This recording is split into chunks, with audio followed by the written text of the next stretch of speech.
One of the things, I suppose, life lessons for me has been that oftentimes I've seen that a door has been closed. Visually look at it, you say there's just no way that this could happen. But you don't know until you walk up to the door and turn the knob and in faith push it to see if it opens or not. It was actually 50 years ago this summer. I'd been a Christian for about 18 months. I went to a conference, and we were challenged to use every conceivable opportunity to share the gospel. And the Lord brought into my mind that back in my home state of Oregon, there is an ocean resort called Seaside, where the last 2 summers there had been student riots. Students came there during Labor Day weekend, which there were tens of thousands who were there to party and drinking, and the students just kind of went crazy and they broke storefronts, and it was pretty messy scene. And so the Lord brought that to my mind as a possible venue that we could take students and go there to go and talk to those students about their faith. And I said, so why doesn't Campus Crusade organize an outreach event like that in Seaside? They said, wow, that's a great idea, but we don't have the ability to do that. Why don't you do it? And I thought, I'm a 19-year-old kid. I've been a believer for maybe a year and a half, and you think that I could do that? He said, sure. He said, all you have to do is organize the food in the house ahead of time, and everything else you can do after students get there. And I'm just a kid, and I don't know any of this. I don't know any of this stuff, and obviously, that's not enough direction for me to go do this. So, I'm not going to move ahead with this. I mean, obviously, God doesn't want me to do this. And I got up to start walking out of the room, and it was this sense. I was like, Randall, where are you going? I do want you to do this. So I get in the car and go to Seaside. I've never been to Seaside in my life. It was 200-300 miles from where I lived, never been there. And I called City Hall, and I said, I'd like to speak to the mayor. So he said, how can I help you? And I said, well, I'm associated with a group of students that are on campuses around the area, and we'd be interested in coming to Seaside on Labor Day weekend, bring a singing group, and meet with students.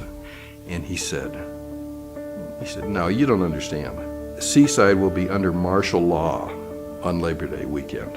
There will be 10,000 National Guard troops in full riot gear, and we will not allow any crowds to form, and we define a crowd as 3 or more.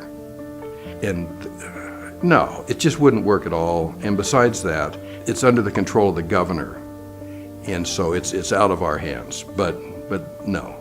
So that's just everything that we wouldn't want to have happen.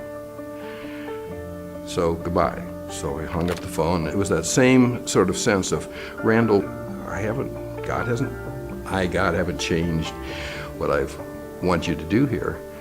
And I was like, wait a minute, this is the governor, Well, I'm supposed to go talk to the governor, and it was this sense of, yes. So I drove I knew the city, and I found the Capitol building, and so I walked up these big marble steps into this plushly carpeted reception area, and walked over to the receptionist, and I said, well, I'm here to see the governor. And she said, well, do you have an appointment? And I said, well, no, as a matter of fact, I don't. And she said, well, I thought that might be the case because the governor isn't in the state right now. But the governor's administrative assistant has been delegated that responsibility, and he had an appointment scheduled right now, but the appointment hasn't shown up. Would you like to see him? And I said, yes. So I went in, sat down in his office. He said, everything that you're wanting to do is exactly opposite of what way we anticipate keeping control of the situation. And then he said, he said, the Board of Control we're having a meeting tomorrow. If you want to come and make this presentation to them. And the next day, I drove up to the state capitol building, and I'm just thinking, who am I? How can God ever use me to do this? I'm just a kid. And all the way through my presentation, the guy sitting across the table from me was the captain of the state police. Biggest, toughest, meanest looking person maybe I'd ever seen in my life.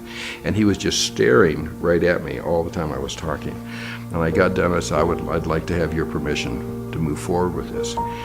And he took his big fist and he slammed it down on the table, and he said, yes.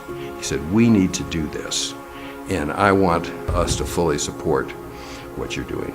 And so 3 days later, I had a letter from the governor endorsing what we were doing.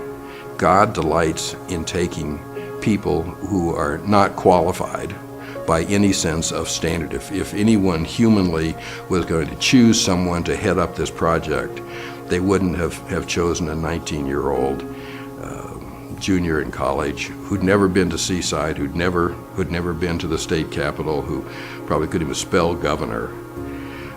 But God delights in manifesting His power, His love through people. It's unexpected, where the world would never say, this is the way it ought to be done. That God delights, in doing that. And I would say to someone watching this video that God can use you so that you can speak to kings and governors, and that it's not about who you are or your training or your eloquence, but all it takes is your availability and willingness to believe Him. Not only will He use it to build the kingdom, but He'll use it in a powerful way in your life.